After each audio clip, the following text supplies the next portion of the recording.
Bon dia a tots. Sigueu benvinguts en aquest palau episcopal de l'arquebisbe i copríncep d'Andorra.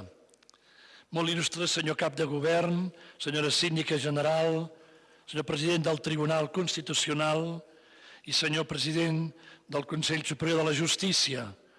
Molt il·lustre senyor representant del copríncep episcopal i molt il·lustre senyor cap de gabinet del copríncep francès. Molt il·lustres senyors consellers i conselleres generals, membres del govern, honorables senyors cònsols, adrecem una salutació molt cordial i de felicitació als cònsols electes, que alguns han pogut venir i són entre nosaltres, representants dels poders del Principat d'Andorra, il·lustríssims senyor vicari general, vicari episcopal, senyor arxiprest de les Valls, excel·lentíssims senyors ambaixadors, representants de les institucions del país, ha de venir, s'està retrasant l'il·lustríssim senyor alcalde de la Seu d'Urgell, però ha enviat uns regidors en representació, senyores i senyors, amics tots que participeu en aquesta recepció de Nadal i els que ens seguiran i segueixen a través dels mitjans de comunicació. Bon Nadal a tots. Permeteu-me que us expressi la meva alegria i satisfacció per poder estar un any més amb tots vostès, representants del conjunt de la societat andorrana, i compartir així, en aquests moments, els nostres millors desitjos, ara que ens preparem per celebrar el Nadal festivament. I que veiem finalitzar un any per disposar-nos a començar-ne un de nou, molt rodó, 2020. Aplegar-nos amb tots vostès, representants i provinents de sectors diversos de la societat andorrana, amb compromisos i accions diverses, complementàries i plurals, em porta a una sincera acció de gràcies a Déu pel nostre país, la seva trajectòria, la seva gran història, el nostre Principat d'Andorra. Estem ja a les envistes de les joioses celebracions de l'encarnació del Fill de Déu, que es feu realment home com nosaltres. Nadal ens porta la joia de sentir Jesús més a prop i que tot el que és nostre, ell s'ho fa seu. L'alegria de saber-nos, per tant, acollits, perdonats per la misericòrdia de Déu i que ell habita enmig nostre. Això també comporta que la violència, el pecat, la maldat dels homes no són obstacle perquè Jesús vulgui venir i portar-nos el seu perdó, la seva pau, la seva bondat que tot ho guareixen i refan. Els sofriments de tantes persones, de tants pobres i innocents, dels que no tenen el necessari per viure, són per Jesús estímul a venir al nostre món novament per alliberar-lo i per donar-nos la salvació que és l'amor de Déu. Nadal ens revela novament el rostre de la misericòrdia.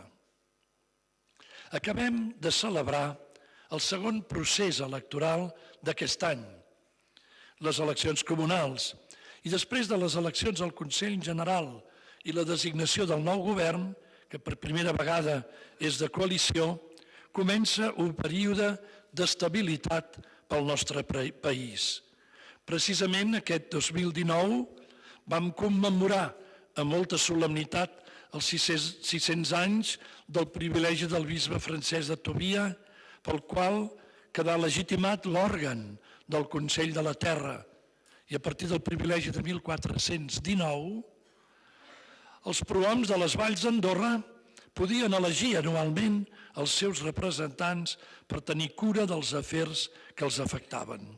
El Consell de la Terra, que s'ha anat transformant al llarg de la història fins a esdevenir l'actual Consell General. També en aquest 2019 hem tingut la visita tan extraordinària del nostre copríncep francès, Monsieur Emmanuel Macron.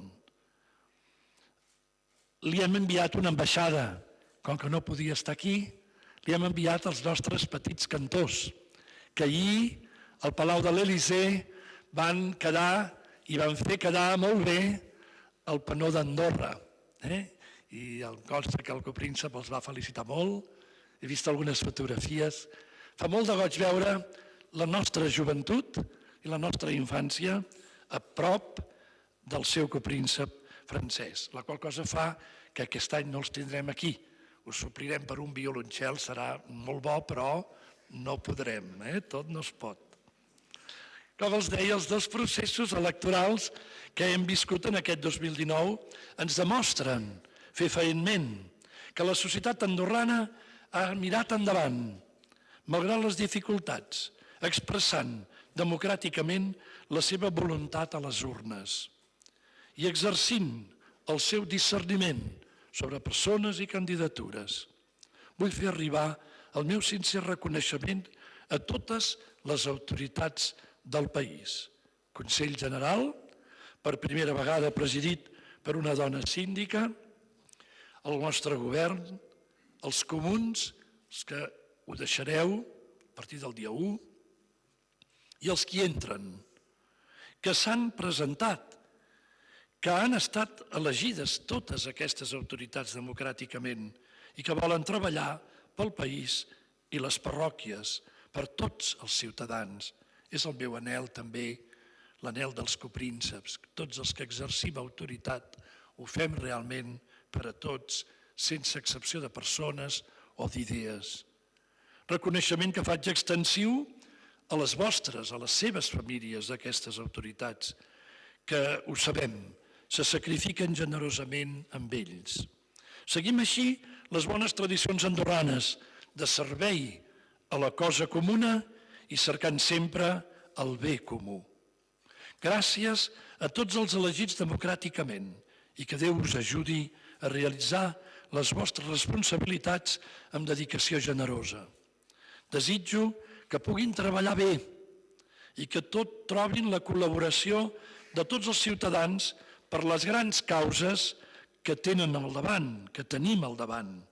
Defensar l'estabilitat d'Andorra amb els seus coprínceps, de les seves tradicions, de les institucions que l'han feta gran i l'han protegida al llarg dels segles, així com bastir una societat inclusiva amb la cooperació de tots, com generar riquesa econòmica i repartir-la equitativament, amb justícia, i no oblidar les causes que més ens fan patir en aquest moment, en aquesta circumstància, com poden ser l'educació de les joves generacions, l'atenció als ancians, de forma específica als ancians que són més sols, aquells que tenen dificultats per trobar habitatge i tot el que es deriva del canvi climàtic, per citar-ne només algunes.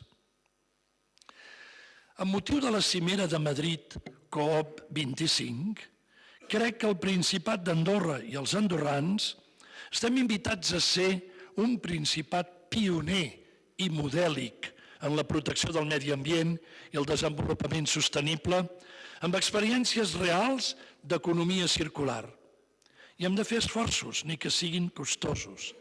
L'acord final de la COP25 estableix que els països hauran de presentar el 2020 uns compromisos més ambiciosos de reducció d'emissions, les anomenades contribucions nacionals determinades, per fer front a l'emergència climàtica. Segons l'acord, el coneixement científic serà l'eix principal que ha d'orientar les decisions climàtiques dels països per augmentar la seva ambició, que s'ha d'actualitzar permanentment d'acord amb els avenços de la ciència.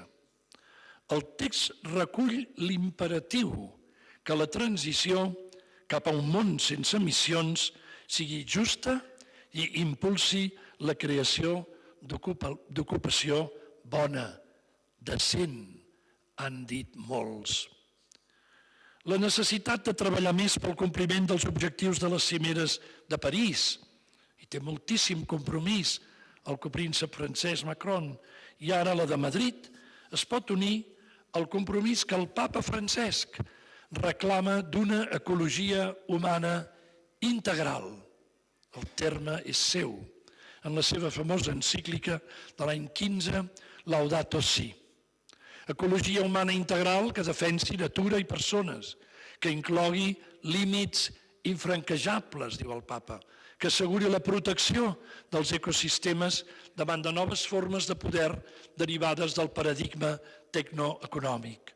El Papa ho acaba de recordar, també en el missatge que envia a tots els caps d'estat i a tots els polítics del món, i que també jo rebo, i també el copritge francès, en la jornada per la pau del proper 1 de gener de l'any 2020. Ens diu que cal un camí de conversió ecològica davant les conseqüències de la nostra hostilitat cap als altres, la falta de respecte per la casa comuna i l'explotació abusiva dels recursos naturals, vistos com a eines útils únicament pel benefici immediat, sense respecte per les comunitats locals, pel bé comú o per la natura. Aquesta conversió ecològica, a la qual apel·la el Papa Francesc, ens porta a tenir una mirada nova sobre la vida, considerant la generositat del Creador que ens va donar la terra i que ens recorda la joiosa sobrietat del compartir. Aquesta conversió ha d'entendre's de manera integral, com una transformació de les relacions que tenim amb els nostres germans i germanes, tots en la humanitat ho som, com amb els altres éssers vius, amb la creació en la seva varietat tan rica i amb el Creador, que és l'origen de tota vida.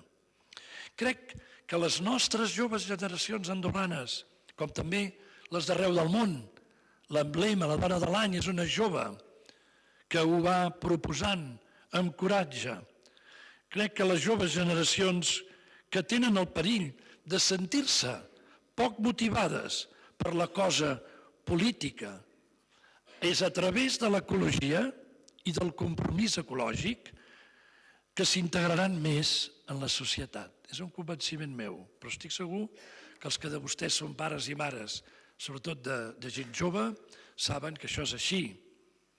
Potser altres coses no els interessen, però aquests temes sí, i més a Andorra, i n'hem d'estar contents.